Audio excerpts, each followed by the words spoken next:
It would have been thrown off regardless. That's Good true. morning. Good morning. Good morning, Nita.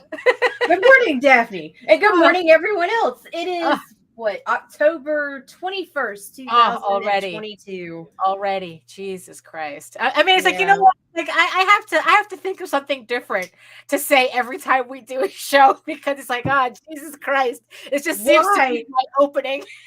Oh my gosh. Jesus Christ. You ready for this, Daphne? Absolutely not, but hit it.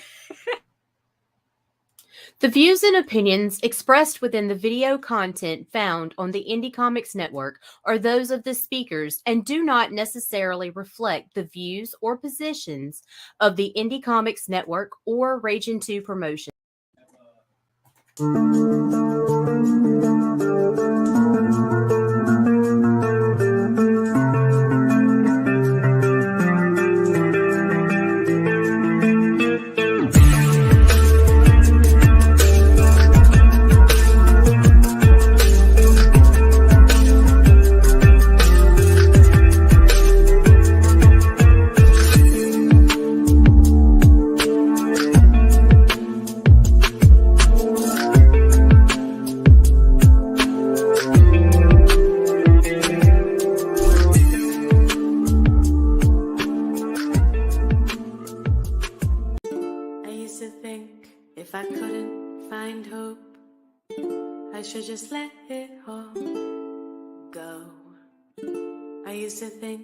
If I couldn't make dreams come true, I should just let them all go. When life seems impossible, look from a new angle, change just one little thing. When life feels intolerable, find your true source of love. Focus now, focus on love.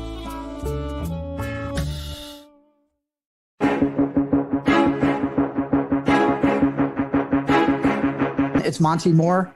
I'm a 30-year comics and movies, and you've been watching one of my absolute favorite podcasts, Catch the Craze. You are watching Catch the Craze. What am I listening to? And you're listening to Catch the Craze. Where are all the indies at? A Catch the Craze podcast. What are you watching? I'm watching Catch the Craze. What are you going to do? Subscribe now to Catch the Craze, the #1 show online for independent. Have you subscribed to? If you are an independent, catch the craze! Making moves on your own, catch the craze! On your grind in the streets, catch the craze! Join the movement, catch the craze! Let's do it, Lage. Good morning.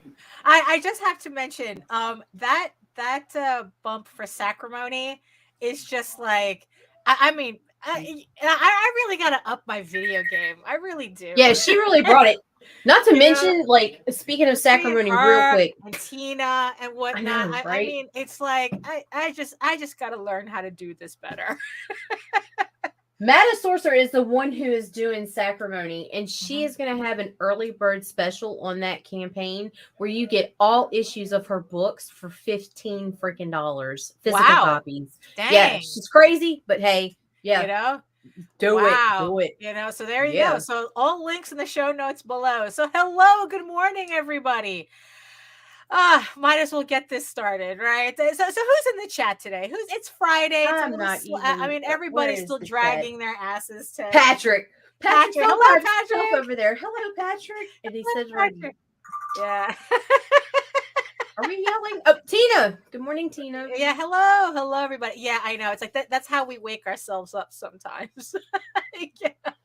We just have to yell at each other until we're like, oh, okay. Oh, and the porn bots are here. Oh, are they? Very nice. Very nice.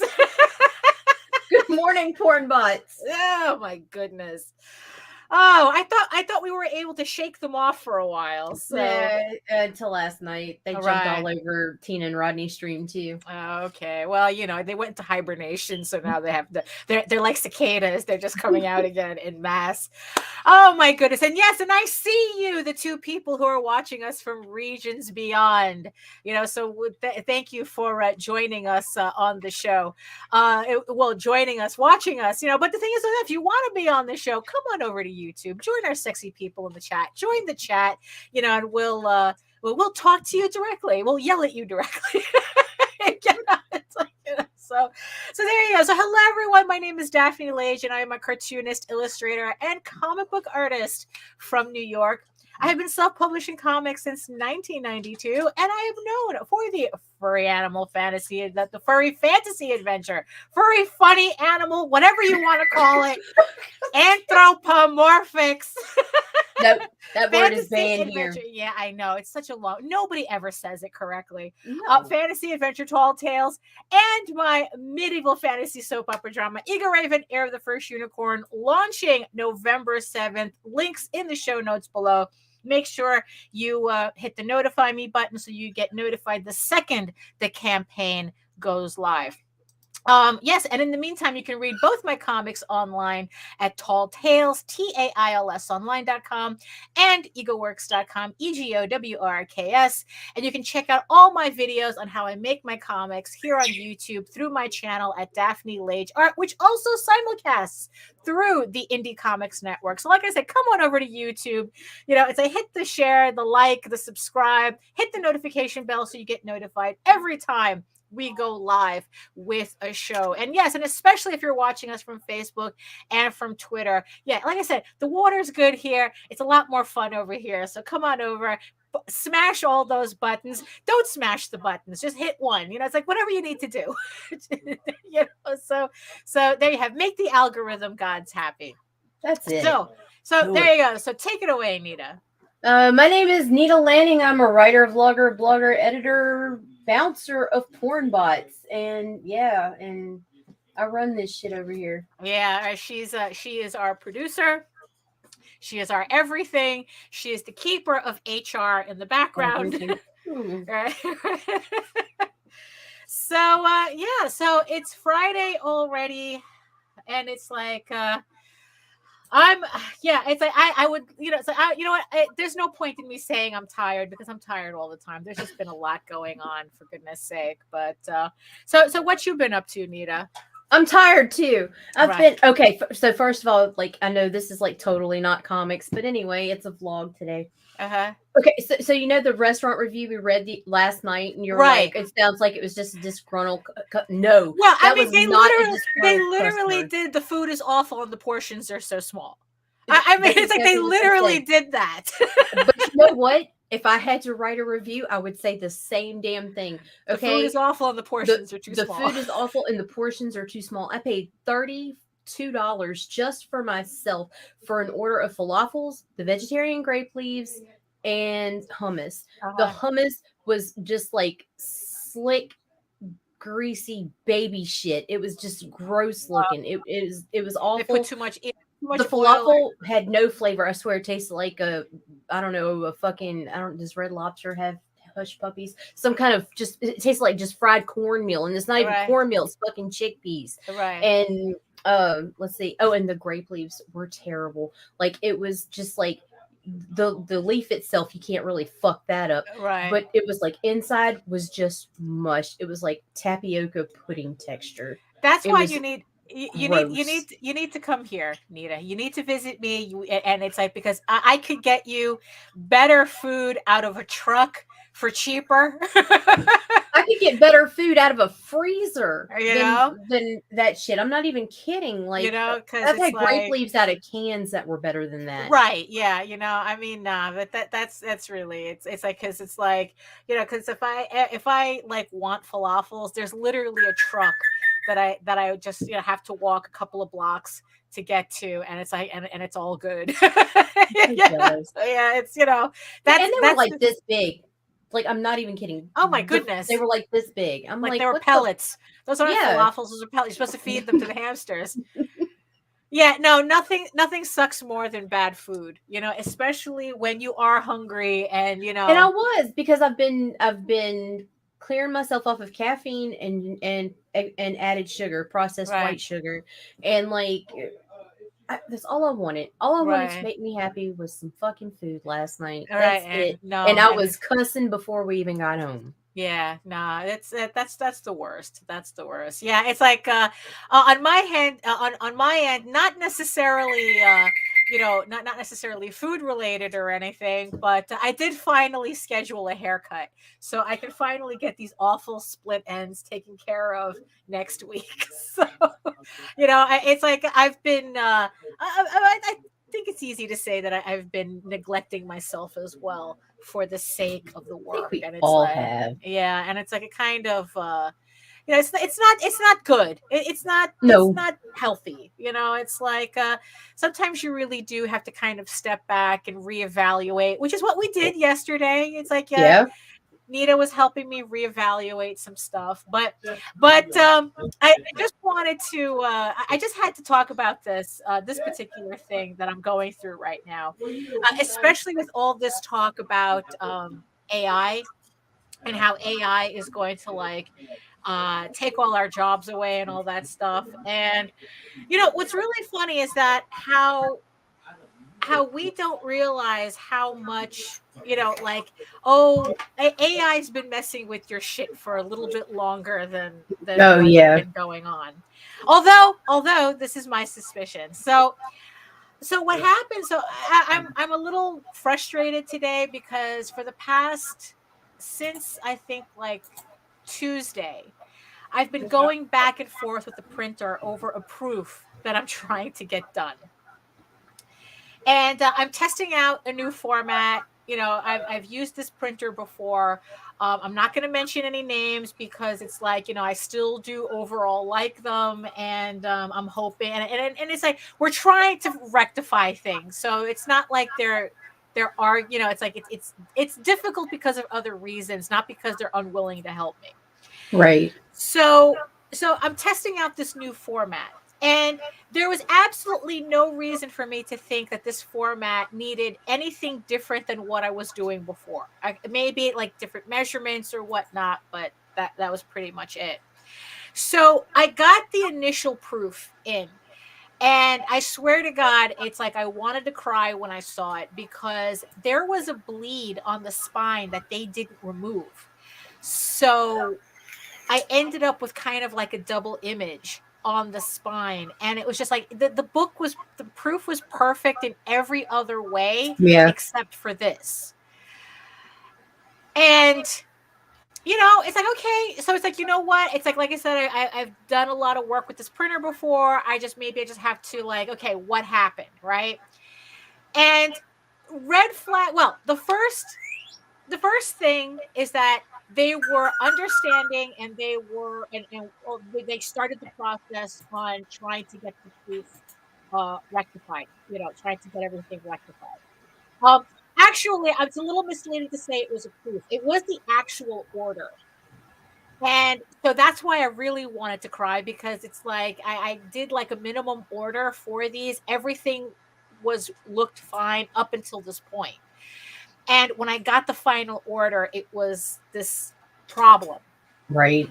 And and for the amount of money that I spent on it, it's like, yeah, it's like I had wanted to cry when I saw it. So, but like I said, we're working to get it fixed, and they're going to reprint the order for me.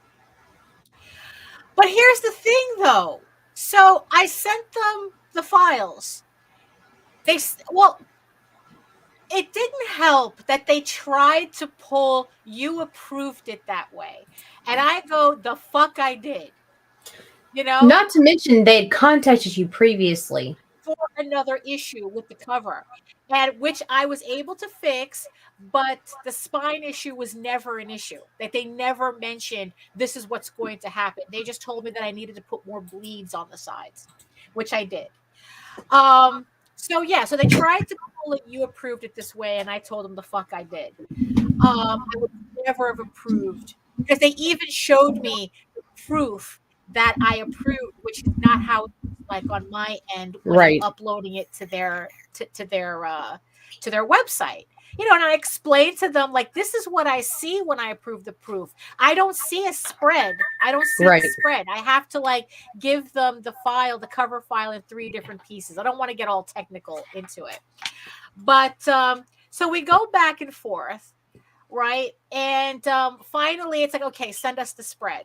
Okay, so I send them the spread, which for those of you who don't know, it's the entirety of the cover, the way it's supposed to look. Like if you laid the cover flat, that's how it is. It's like where before, it's like I was giving them the back cover, the spine, and the front cover as 3 different files. Now they just wanted the entire spread, which I gave them to them. Okay, problem solved, right? You would think problem solved, right?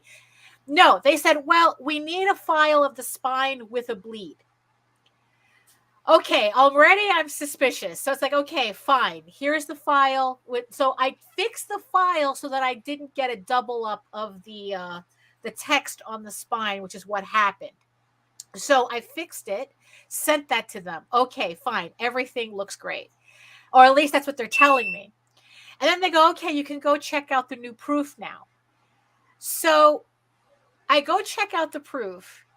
And not only are they not using the spread that I gave them, but they're using the 3 pieces that were the original, that was like the initial file before they told me to do the spread, but everything was reversed. Like the back cover was the front cover was the back cover. The only thing that was correct was the spine. And I'm looking at this and it's like, I'm not even looking at this file for 3 seconds and I see that it's wrong. Why are you not? Why is nobody seeing this? Right? And then that's when it hit me. Nobody is seeing this. No. You know, from the very beginning, because even when they showed me the proof that I supposedly looked at, that I supposedly approved, the errors are right there. I'm like, well, what the fuck? I would have never have approved that proof. So no, don't tell me I approved this. I did not approve that. You know?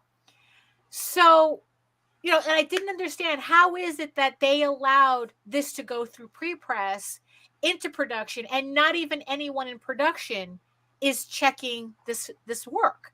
And then when I saw this and I saw the new proof with everything reversed and jumbled, that's when I realized it's not a person. It's like, it looks like nobody is looking at my files because nobody is looking at my files. And I'm like going, holy shit, Nita. I think their entire pre-press production is all being done by AI. And I think you're correct.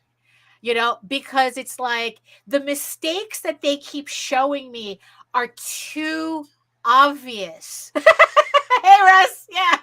The mistakes that they were showing me were way too obvious. Right. For it to be anything else that no goddamn human is looking at this. Right. You know?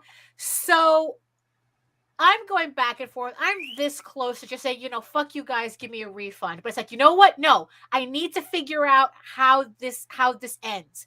Because if I want to print anything with them again, I have to know how to get through their system. You know? I was like, yeah, right. She's gonna fight you, Patrick. Yeah, it's like I'm gonna fight all the bots, I want to fight all the AIs. You know, it's like, so again, it's like, so I email back the lady who's handling this for me. And it's like, you know, it's like, look, I'm being polite. You know, it's like, I go, look, now that I know what's going on, I feel like I have a better understanding of how I can tell them what's happening. Right. So what I did is I copied what was on the screen with the new proof. Oh, no. So and it's like, here's a new file. You know, this should be it now, right? This should be it. You know? Think. Right. I get a new proof. Now we're back to square one. It's the same fucking problem that they messed up on my initial order from the very beginning. And you know what? It's so minuscule. But then the more I thought about it, the bigger the problem got. And here's why. Because guess what? When that book's on my shelf, guess what I'm going to be looking at? The spine. Right, exactly. You're going to see the flaw right there. You know, so all of a sudden I'm back to square one. And then I was convinced that it was an AI that's doing this shit. And what it is that as long as everything fits the parameters of what the AI is saying, this is a correct file, nobody is questioning it.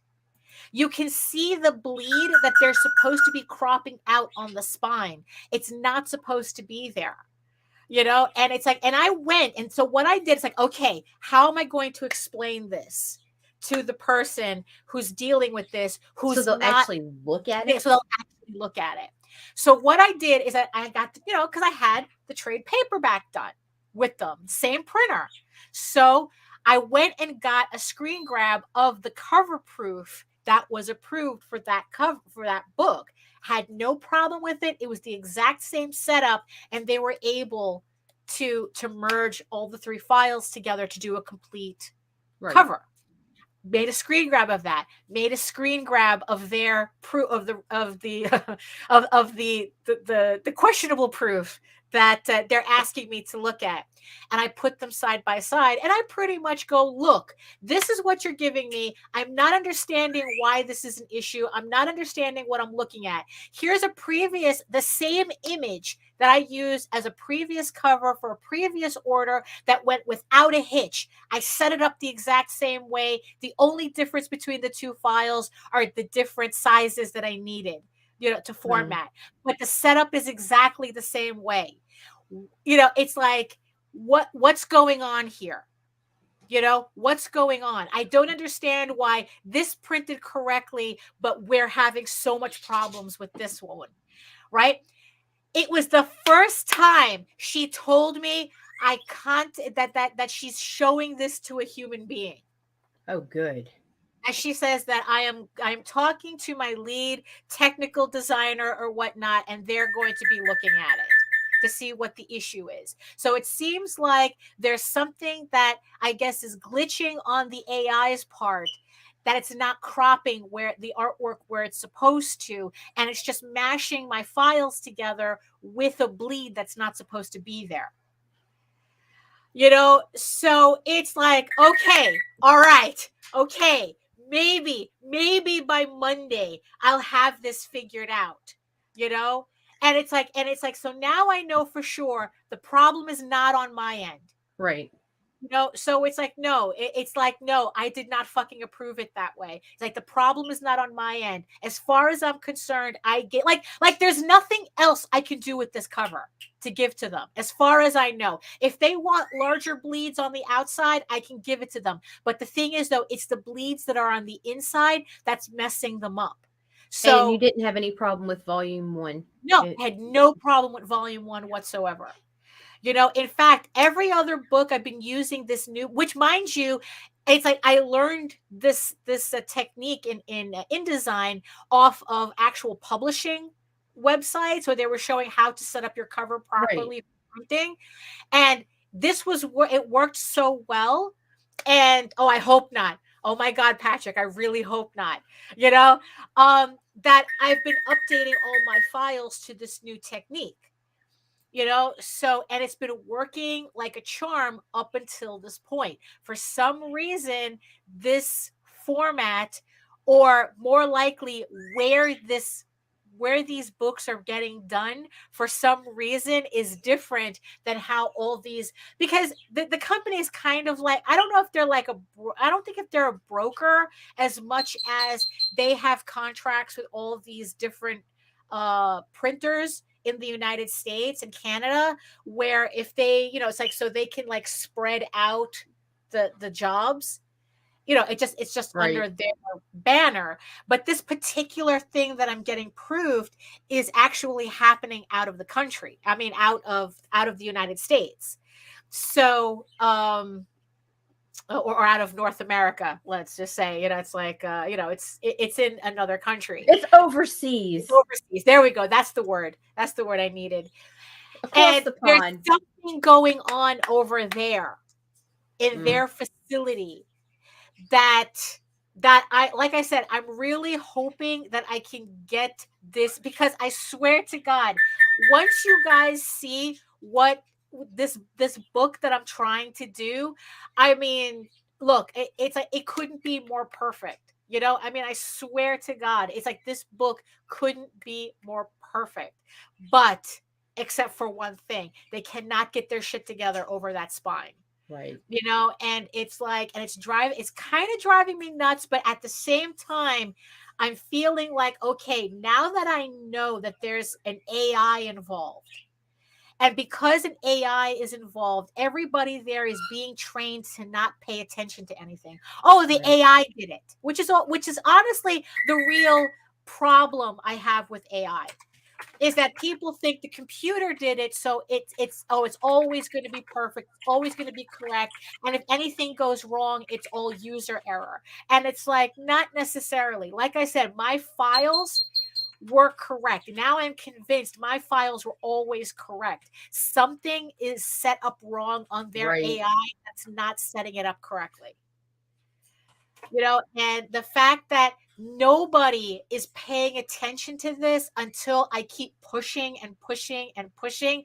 AI is spineless. You see, spineless implies that there was something there to begin with. You know, I mean, it's like, you can't say an invertebrate is spineless. It never had it. You know, so and the thing is, though, it only reminded me of a friend of mine who he works in publishing as well, and he says AI doing production has been a thing for like the past 10 years. You know, he says it's like most of the time he just comes in to check over the final work. There is really nobody else there putting together the magazines except for a computer. They just dump everything in the computer, the AI puts it together, and then he does the final check on it. And that's it. Up until that point, as far as I'm understanding, nobody sees the files until until it's ready for print. You know, and that's kind of like the frustrating thing. And the thing is, though, it's like, and because of that, people are learning to not pay attention. You know, I mean, like I said, the mistakes, I was catching them like that. I'd open up the file and I'm like, wait, what the fuck is that? Like, not even a second, and I see what the problem is. But they're like going, oh, it worked perfect. And it's like, according to what parameters? Right. I mean, I'm looking at it. How can you look at this cover with everything jumbled up and tell me this is correct? You know, so it's just, yeah. So, I mean, this is really what the AI future is going to be like. You know, honestly, I think that this is something that, you know, it's only going to get worse before it kind of like, because that's the thing. People put so much faith in what these computers can do, and it's like, no, it's like the computers can only do what its human programmers tell it to do. You still have to look over what's going on, you know. But I guess, like, in the end, the moral of the story, though, is that no matter, you know, is the, you know, sometimes the best laid plans are not the best plans to get laid, right? You know, that it's like, no matter like that you always have to keep yourself, you're kind of like yourself open and your schedule open, which is also the reason why it's not good to have a very tight schedule that doesn't allow for things like this. Because what if I had needed this book for a campaign? Right. What if I needed this book for an event, which technically I do, you know? Yes. I do need. It's like, I told them the books that they sent me, it's like, I needed these for an event and I can't use them. I cannot use them, you know? So it's like, you know, so yeah, so it's like, luckily my schedule is, you know, kind of, you know, open enough that's like, okay, we can still wait for it. We still have time, you know, to get this done right, you know. But, you know, it's like, that's what's going to happen. And then it's like, okay, you know, yeah, I could have just as easily as says, you know, fuck you guys, cancel the order, I'm taking my business someplace else. But then it's like, you know, up until this point, they were perfect. Right. So is it really worth it for me? They are still trying to work with you. Right, exactly. So in the end, is it worth it for me to be a complete bitch about it and just say, you know, fuck you guys or whatnot? No, of course not, because I don't want to have to go find another printer, to have to go break someone else in, and then maybe to change all my files again because the printer has a slightly different setup than this one. I don't think there's any reason for that. Like I said, they're being very helpful. They're being, they're reprinting the books. The only thing is that we're just hitting this snag as to getting the book cover correct for it to print correctly. So, and that's the thing. And I don't know. And it's like, in a strange way, it's like, now that I know that it's an AI probably doing this, because honestly, if they tell me, oh, no, we don't do that here, it's like, well, you have to fire everybody then. It's like, look, I used to work pre-press, and every little thing I had to keep an eye out on. And I had to keep an eye out for. It's like, I would have never have allowed something as blatant as this go out. So I mean, yeah. So I'm fighting the robots right now. That's another thing too. The printer you're using does put out some of the best quality books. Exactly. So yeah. So currently I'm fighting the robots now. That's why I'm tired. Morning. But that's I'll make sure it's like, I'm hoping that by Monday I'll have an update for everybody as to how this is working out. So yeah. So moral of the story, it's like, you know what? If something can go wrong, it will. You just have to be you just have to be mentally prepared for it, because that's just what it is. That's just the reality of the situation. So speaking of the reality of the situation and things that could go wrong, we have a guest coming up. We have our very own Chad Perkins coming on in just a minute. We're going to run a bump, and then we're going to we're going to learn all about the legend of Sparkledog, and don't say a woo. I know, really. It's like, don't really. And the porn bots are here to visit. Well, hello. All right, here we go. Hit it.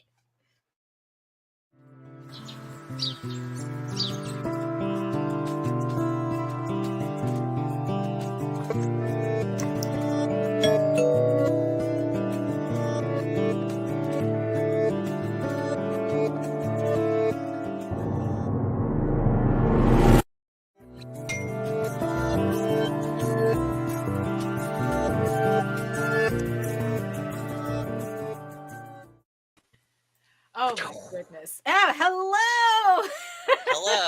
Hello. Our very own Chad Perkins in the house right now, crawled in through the cat door. Yes. For the cat food and vodka. Yes, that's what I came. You put it out and I came. I'm also the porn bot and also the AI that has been telling Daphne that everything is great with her books. Right. Yes, so. Exactly. I know. It's awful. It's awful. But So for everybody who doesn't know who you are, who are seeing you for the first time, so Chad, tell the peoples who you are. I don't fucking know. So my name is Chad Perkins. I am the writer of Blue Lullaby through Marcosia Enterprises. I also do, right here, against their will, Shots with Comics at 8:30 p.m. Eastern Standard Time on Mondays with my buddy Kit. We get drunk. We talk about comics. We're very mean. We cause all kinds of problems for Nita and Daphne. We are the problem child. All right. Well, it's like it happens. It's like but the orphanage doesn't take refunds. Exactly, and you gotta have those bad eggs, right? Like the ones where you could be like, hey, you know what? I don't just dump it onto Chad and Kit. They'll do it. Right, there you go. They'll do it. They'll do it. So the thing is, okay, so let's, before we get into the oddness that is Sparkledog. Yeah. So it's like, you didn't just come out of the womb writing comics, did you? I mean, so how did that start? So when I was but an egg in my mom's I actually started writing comics. I got into comics in 2011, and I know people beat me up for this, but my first comic that I actually read completely was Brian Michael Bendis's Moon Knight. I know, but I didn't know. We'll have to start somewhere. I know. And then I picked up Chew, and everything was fine. Okay. But I started writing after I started a podcast called Comics Are Cool, and I did that for about 5 years, interviewing people and talking about comics. And then I started thinking about it, going, you know what? I review this stuff, not well, but I review them. Why don't I just put my money where my mouth is and write them? And then that was when Blue started. So then Blue was published in 2018, and the whole Action Labs thing happened, and now I'm here writing Sparkledog. Now, was Blue Lullaby originally with Action Lab, or it? Okay, so that was originally, and then Action Lab. I only know the company tangentially. I know that I've known other people who've worked there as well. I know that they had like a great implosion somehow. That's an understatement. Well, it's like, you know what? It's like, look, anytime creators aren't getting paid is always a bad time. If you want to cause some drama, the class action lawsuit is actually public right now. Oh, very nice. Yeah, you can go read it. It's awesome. I'm in there. Oh, that's cute. So there you go. So it's like, we'll put a link to that in the show notes. I don't know. We're not putting a link to the class action. Yes, I will. I'm most I will go and give it. I will get it for you, Nita. Send that to me, and I am putting it in the show notes. No, it was weird. I did get the rights to Blue back. Oh, that's good. So that's how Mark Hosea actually picked it up a week later. So that was nice. But yeah, so now so far Mark Hosea has been doing really well with Blue, and I'm very happy. Oh, that's a great book. Yeah, and now thank you. I'm very happy people are enjoying it, and now I'm writing an Abomination. Right. So, well, it's like, what is it? It's like you got to get everything out of your system. That's So right. now here's okay. So how do you go from writing something like Blue Lullaby, which I don't know, how would you describe that? Like, it just seems like Sparkledog is such kind of like kind of a little bit more out there. It's more. Yeah, I can agree with you like that. Well, so Blue was a very simple detective story. It was like Men in Black meets Monsters Inc. is the way I like to describe it. And it was just this simple story of child kidnappings, and this woman, Winter, teams up with her monster under her bed, Blue, and they have to solve the child kidnapping cases. It's bloody, it's fun, it's full of cliches. I spoiled the ending. One of the best twists in comics and forever. Oh, please. But thank you. I know. That's because I wrote it. No. But Sparkledog, is definitely more of the more experimental thing that I wrote. It actually came up where me and Blake Matthias, who's the artist, we were at our local furry convention. God, that's coming out of my mouth. It's okay. I've been there. I know it. I've been there. I've been there. Look, we all passed through fandom once at least. Oh no, I've been 3 times. Uh-huh. No, I help Kit every year at that one because it's always a good time though. Like, I always have fun. Right. But it was me and Blake. We were having lunch and we were helping Kit sell his furry porn art at the table. As one does. As one does. Yep. I would flip right through it. And I would be like, and then we have the orgy page. Right. Yes. So much semen has glazed my eyes. Right. Anyway, but we were sitting at Blake and I were sitting at lunch, and we started talking about how cool the furry fursonas are, because people put a lot of work in those things. Yeah. They're really cool looking. And I go, so when these people like take off the suit, is the suit wearing them, or are they wearing the suit? Like, do they see everybody as like furries when they put on the suit? Is it comes to some kind of weird magical thing? And of course, alcohol was involved with this conversation, right? Of course, too. Yes. But so we developed this really dumb story about this guy who buys a fursuit online, and that's a real thing. Like, people can buy fursonas. Mm-hmm. Yeah. Yes, and they are not cheap. They're not, and I'm in the wrong business, damn it. Yeah, but do you know how to sew? No. All right, so there you go. So you're not in the business you don't know how to do. Dude, I was looking at a fursuit the other day. Just the head was $900. Yeah. Yep. No, and the quality varies too. Yep. And there's also multiple different types of fursuits. Mm-hmm. So you can have the full fursuit, the hands and gloves and head. Right. you can. Yeah, it's a strange thing. Oh yeah, Right. Glipnir. Man, that manga's terrible, but the anime is great. I will say that, yeah, Glipnir was a part of the idea too. But we ended up coming up with Sparkledog at the furry convention. Right. And even the words, even the name Sparkledog, that is such a fandom sounding name. Like, yep. Well, that's what we wanted, because Right. everybody is very bright and colorful at these furry conventions. So we were like, we just need the most vomit thing that we could think of. Right. And then Blake was like, how about Sparkledog? I'm like, Perfect. oh, yeah. I was like, wait, you mean like that Elisa Frank vomit bullshit? Yeah, exactly. And I'm like, yeah, let's do it. Right. You know, so have you done, but the thing is that, like, so this is technically your second book that you're writing, or are there like other things that you're working on? It's just that these are the only two things that are public right now. These are the only two things that are public right now. I do have a couple of scripts that I'm currently working on. I do have an artist in mind for my third project. There is a book released currently, but it's lyrical, which is through Lucha Comics. That one's out, but I'm just not promoting it yet because Sparkledog's kind of been on the front line. Right. It's getting way more attention than it needs to. So, but yeah, no, I have a couple of other projects I'm currently working on. Right. Okay. Now the thing is that you have a show that you're, that on our network. Yes. The Shots with Comics, and this was a show that you were doing before you brought that over here. Now the thing is, though, it's like Shots. Now the type of show that you do, where pretty much you roast people's comics while heavily inebriated. Yes. Yes. And freebasing horseradish. I don't know what what the fuck was in that bottle that you mixed in the drink. Oh, at the intro? Yeah. Yes. Oh yeah. So that was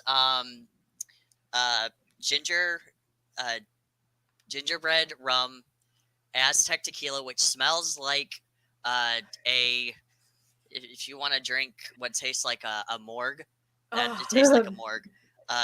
French dressing, French lime dressing. juice, and then lemonade vodka. Right. You see, that's why we have to keep you outside. I did shit all over the carpet, Chad. When I recorded that video, I wanted to do the most disgusting thing I could think of. Yeah, that was, I think that was, short. Yeah, no, really, it was, because that squeeze bottle horrifies me.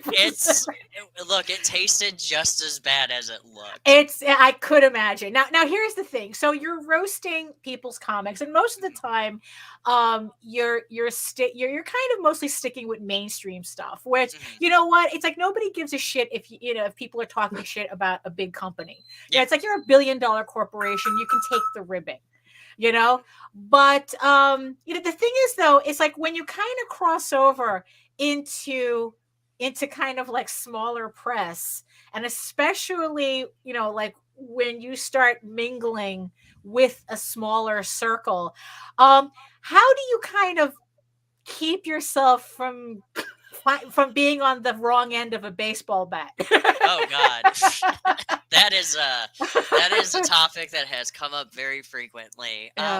Honestly, what usually ends up happening is most of the time we've only had like one or two people really get mad at us for roasting, right? But most of them are pretty like, oh, these guys are just fucking around with us. It's not really meant to be insulting. It's just meant to be funny and encouraging for you. Right. I mean, I guess depending on how you take it, Sure, yeah. We're never going to sit there and tell you, and that's one of the things I try to strive for with them, because I've talked with people behind the scenes too, and I've said, hey, we just do this for the camera. It's all fun. We're never going to tell you to just give up. Right. On your comics. And that's one of the things that we always try to strive for during our reviews, is we're never going to tell you to never stop creating. Right. And that seems to help quite frequently. And some of the guests, some of them, like Mike Aston, he loves when his books get roasted, who does Turning Tricks. George McHale will always send us stuff. Yolanda Zanfardino from Titan Comics and Image. So we get still some pretty rotating people, but it's it's really just us being friendly is what it comes down to. Okay. Because behind the scenes, on camera, we're assholes. Like, Yeah. we really sound like it. But behind the scenes, like Nita's talked with us behind the scenes too. We just shoot the shit and chill. Right. Yeah, exactly. Like, yeah. We just hang out, and it's like, oh, these guys are just roasters. Right. Like, yeah. Well, because it's like, because the thing is, though, because, it's like now you have your own, now you have Sparkledog out. Yes. Which I think that depending on how people look at your show, Sparkledog is a very easy target. Oh God, yeah, and I'm hoping so. like, no, seriously. Buy this book and review it. Yeah. Do you understand? Yeah. Do you know how many people have sat there and said, "So you're doing a furry book?" Right. And I just go, "Yeah, I guess I fucking am, aren't I?" Yeah, exactly. No, it's like there's no denying, the type of book that you're doing. So why don't you, Nita, bring up the campaign so we can look. That artwork looks familiar, Nita. Yeah, this is created by an AI. Right. More like a C. Michael. Yes, C. Michael AI. Yes, C. I sleep with the artist. Yes, C. Michael Lanning does the main cover for Sparkledog. So you already so you told us the premise. I guess that a guy buys a fursuit online and hijinks ensued, but not the normal kind. Correct. Right. He gets taken on a horrific multi-genre adventure, and I know people are like, what's multi-genre?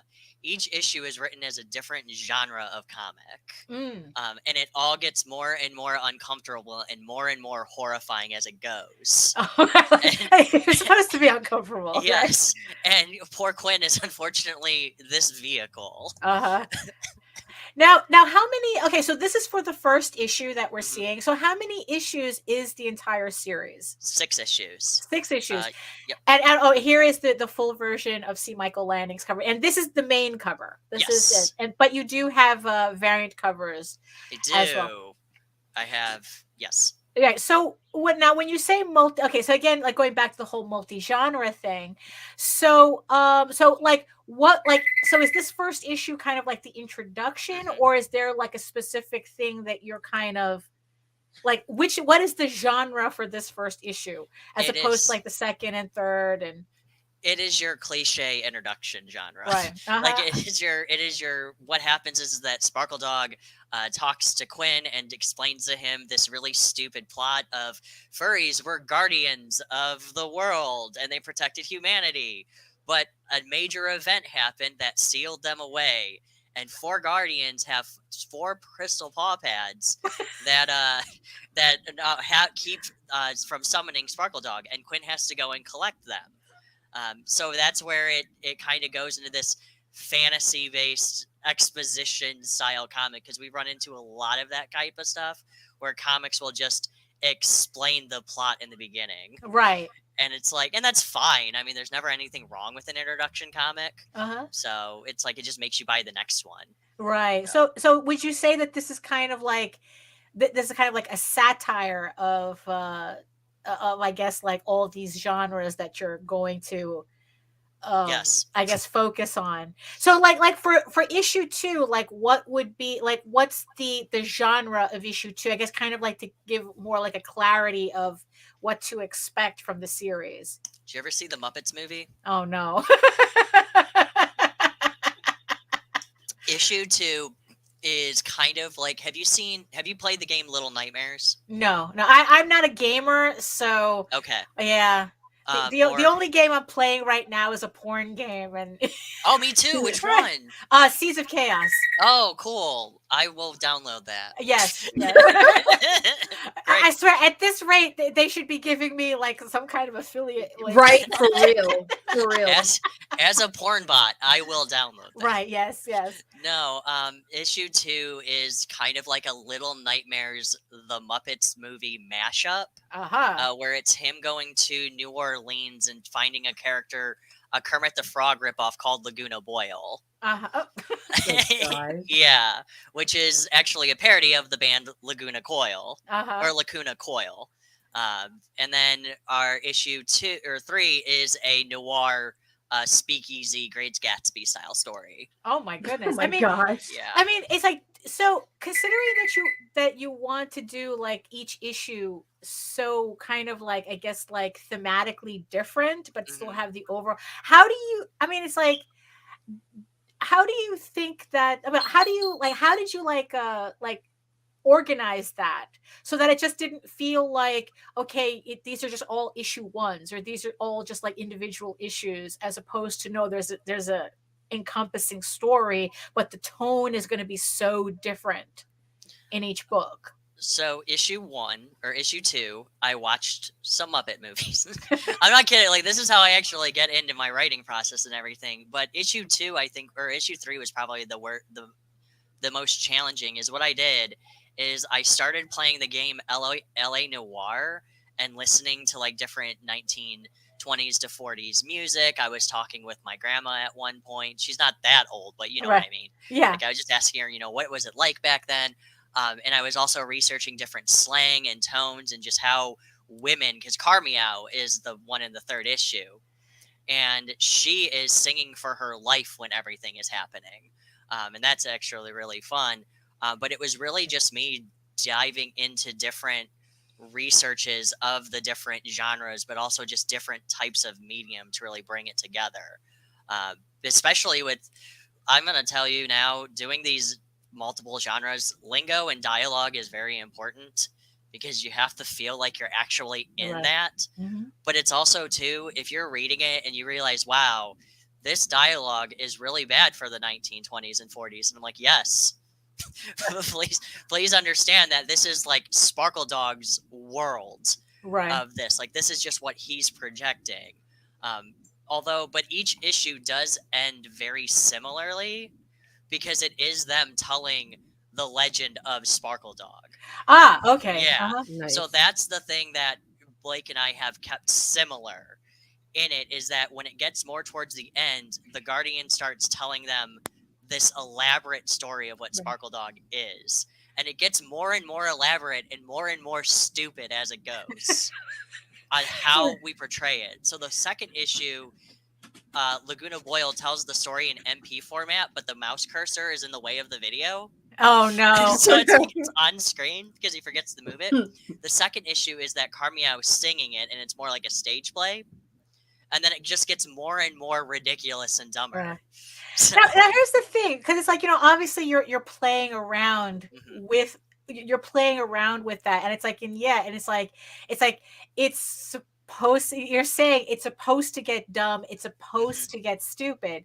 Now, here's the thing though, it's like, because this is kind of like, it's like, are you afraid that like you could run up against that line where it's like, no, it's like, I want this to be stupid versus this is actually stupid. Like it's kind of like I'm not saying that, it's like it's kind of like satire that you have to, they say that you have to be really, really clear in your intentions, or people are going to take it literally. They're going to take it for the opposite of what you mean it to be, your satire to be, kind of like the way people take Starship Troopers seriously or RoboCop seriously. Oh man, Starship Troopers. Yeah, exactly. Right, exactly. It's like, but we're supposed to take that seriously? Yeah, right. No, it's like, oh, what do you mean? It's not about rah America type of thing, No, you stupid. Go watch it again. Right, exactly. So how do you like keep yourself from crossing that line, from trying to portray something as stupid and actually being stupid? Like it's such a hairline. It is. All right, it is. And actually, last night, Blake actually said it properly, so I will try to quote him as best as I can, is, yes, RoboCop is a very serious movie. Right. So is Judge Dredd. Good Lord. Go watch those. When Blake and I started doing this, we realized that the only way people would get it is if we just kept writing more and more absurdity and stupidity as it goes. And the reason why is because it starts out very simple and then gets more and more complicated and just more and more ridiculous, because the world is expanding. So Sparkledog keeps expanding Quinn's vision, as he goes. So like the third issue is just going to be a total bloodbath. The fourth issue is going to be, and it just goes so forth and so on. And that's kind of the thing that we wanted to get people to understand is this book is not meant to be taken seriously. If you want it to be satire, you can. If you don't want it to be satire, you can. You can just have fun with it. And that's what we're trying to portray is anything that we think of, we're going to try to incorporate it in. And if we don't, then we're going to try save it for, we don't have plans for anything after these 6 issues, but you never know. I've beaten around Gloomdog for a little bit. So, you know, the history of Gloomdog. But so it's more so like, it's mostly, I guess, in the way to keep it more in line is just we've been having fun with it and it seems to be working. This book is so experimental to both of us. I've never written a noir story. I've never written a sci-fi story. I've never written a porn. Which no, I can't write that because nobody will publish it. Well, especially nowadays, it is a little difficult. Yeah, I'm looking at you, Fenris Publishing. Take my book. No, but Blake has been drawing like these new material that he has, so he's kind of been incorporating weird and wacky things and backgrounds. It's been a wild ride, and the best way to keep our sanity is we're just having fun with it. Right. I mean, yeah, it's like that's because like, yeah, you said that you started doing this, I guess, professionally in 2011. And it's like, yeah, so where do you kind of see yourself, you know, because, you know, you like kind of going with this, like, do you have kind of like something that you're working towards, or are you just like so experimental at this moment that it's like, I just want like I don't really have like a career goal when it comes to creating comics. I just like seeing what type of stories I can create and get on paper. And I think that's one of the things that I like trying to keep as a focus, because some people will say, I can make a ton of money in comics. Oh, comics are so much fun and it's so easy. I'm like, no. Do you realize how difficult and sometimes painful it is? Yeah. But I try to just keep the mentality of I'm trying to have fun. I want to create weird and exciting stories. I want to make people pick up this book and go, oh, there's a book about this. And I'm like, yep. And pick it up and read it. Here's Sparkledog. Yeah, no, it's like we have a friend that they collect every type of esoteric indie comic they can get their hands on, and it's like, yeah, and it's like I know that if they have seen Sparkledog, it would just like fit right in their collection. It's so strange. Get them to buy it. Right? Yeah, exactly. You know, so Sparkledog is 6 issues. It's like, you know, so I'm assuming there's going to be a trade at the end. Now here's the thing. So this is your first Kickstarter, right? And you know, and you know, you're learning like the rest of us that it's a little bumpy. I butchered the whole launch. You know, I'm not afraid to say that. It's a little bumpy. You know, but the thing is, though, you're kind of your campaign is moving along. I mean, I have no doubt that you're going to reach a goal.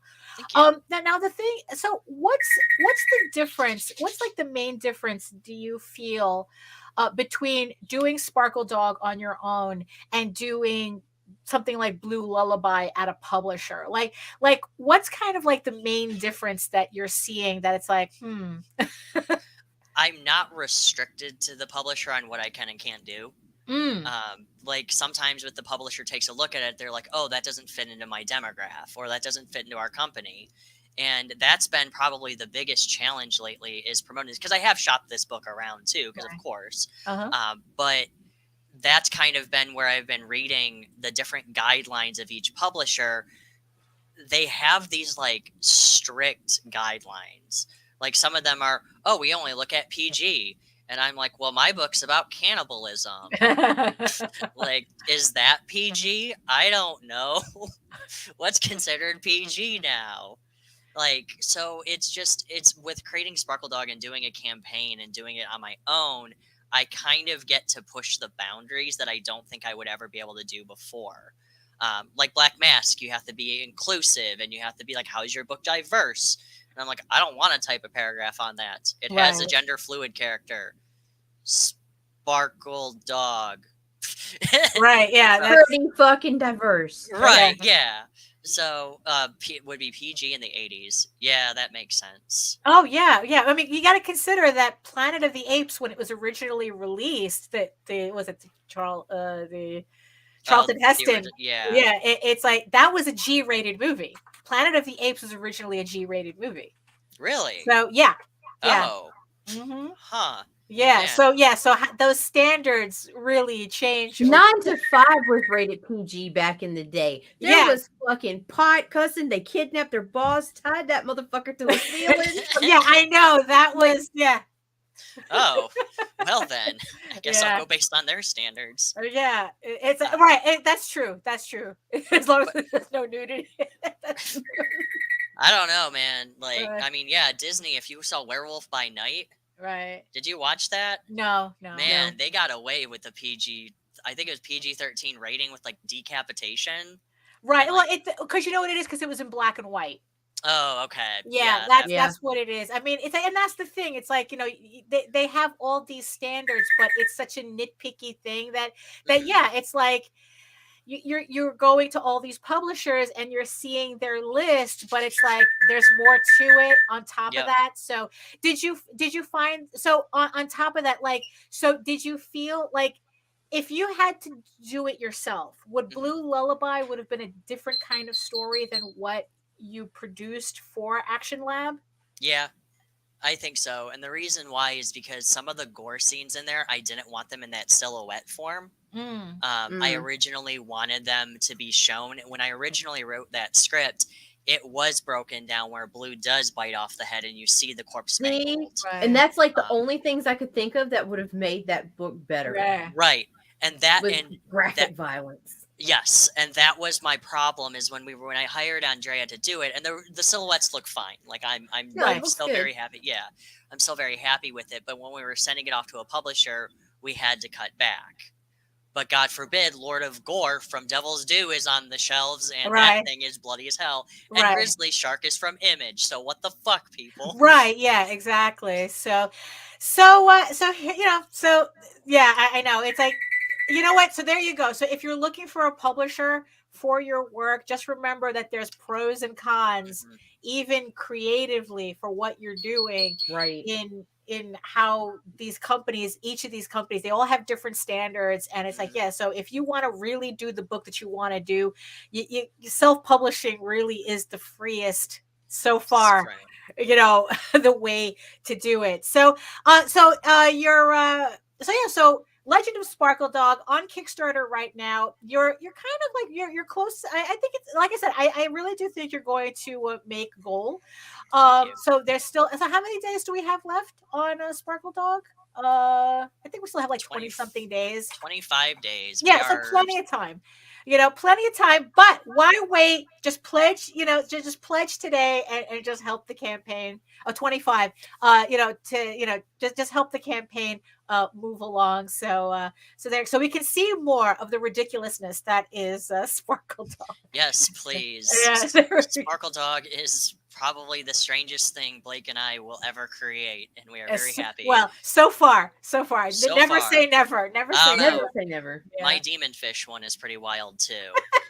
So, but a guy it's happy meets fishing. With Mad Max involved. Well, because you need to, but I mean, I guess that this is a story that you're shopping around, or eventually you're going to do a Kickstarter of that as well. I'm probably going to do a Kickstarter of that as well. Right. Because I feel like kickstarting, one of the things that I have discovered is publishers do sometimes look at Kickstarters too. And I'm not doing this to get it public, get it with it, but it does help. Right. But really, again, I like the fact that I'm not restricted to a publisher's standards. Right. Also, too, their submission processes are a nightmare too. Yeah. Oh, we need a cover letter. Okay, cool. My name is Chad. I'm a porn bot. I did this. I did that. Right. Here's 8 pages and my kidney. All right. Like, Oh my god. And then you never hear from them again. Right. Yeah. And then I've had 2 publishers so far say no, and that's fine because that means they looked. Right. Yeah. And one of them I was really kind of sad about. They only said no. They're like, "Oh, yeah. Hell yeah. But we can't because our submissions are closed right now." Like, yeah, so resend it. And I'm like, oh, okay. come on, guys. Get your Come shit together. Yeah. Come on, you know who I am. Right. Please just let me in. Well, so there you go. So and that's why, it's like we ended up having to put a latch on the cat door. Yes. So, because I will claw at it and tell you. Right. See, Kit will be quiet. I'll just claw at the door. Right, there you go. Yeah. So, you want to tell the people where they can find you anywhere else other than Kickstarter, of course? Home. Well, at work. Right. So you can follow me at Casual Nerd Chad on Twitter. Right now I'm blowing up my Twitter with the Sparkledog stuff. So if you're like, wow, you're not posting any weird things, I'm like, no. I will be releasing my interpretation of Sparkledog soon. So I did a doodle. Right. And it's terrifying. Wow. And Blake's using it. Why not? Yeah. Like, you can also find us at Casual Nerd Chad. I am Char. I am Pornbot. Yes. Hello. But you can also listen to me, myself, and Kit Jaspering at 8:30 p.m. Eastern Standard Time against Nita's will on Shots with Comics at 8:30 p.m. right here on the Indie Comics Network, where we get drunk, we get mean, and we review comics. So we also get in trouble. Yes. Yeah. So if you think you can handle it, you can send your books to Chad, but it is at your risk only. It's like you watch the show. You can email us at shotswithcomics@gmail.com. Your book. I will show it to Nita, and she'll say no one will do it anyway. So, look, we've already got in trouble. Yes, you have. Twice. Because we're just learning how interconnected everybody is. Yes, now. Exactly. So like I said, it's like, look, it's Marvel. It's $1 billion company. Nobody cares. Right. It's very safe. If you want us to review your little indie book and you want us to roast it and have some fun with you, right? Look, just send it to us and you're like, hey, that sounded mean. Just message us and we'll be like, hey, Nita, stop. I'm trying to drum up business. You want people to like us. I have to show that I'm actually friendly. Oh, there you go. Send, right. Yeah. We're trying to socialize him. Yes. Send the C word to everybody. All right. Hello. It is me, AI. Right. So there you have it. Legend of Sparkledog on Kickstarter right now. Links all in the show notes below, including the Shots with Comics as well, if you want to take a chance. If you do. Yes. So Nita, do you have any last words for Chad? He's never going to let me on here again. Right? No. It's Don't send your comics to Shots with Comics. Oh yeah. Oh my goodness. No, it's all love, Chad. It's all love. I know. It's all love, I know. I know. So I have to say that I'm obligated to. Yes, there is. Nita does have a legal requirement. She was even in the beginning of my own, I have to be like, the views and opinions. Do not. Yeah, exactly. Yep. Well, I did that with the interview with George McCall, where I actually played that little video because I was like, just in case. Just in case, exactly. Hello. Exactly. So there you have it. Like I said, Legend of Sparkledog, Kickstarter, all links in the show notes below. Thank you, everybody in the comments, including the porn bots, for keeping it moving. Thank you, 10 people who are watching us from regions beyond. Thank you so much for spending this hour with us. We hope you were entertained by what you were listening to, because maybe you're not watching, maybe you're listening because you're working and whatnot. So if you weren't, well then just catch us on the replay. Just catch us on the replay. And like, share, and subscribe. And remember, we have a fucking tree, a link tree. Yes.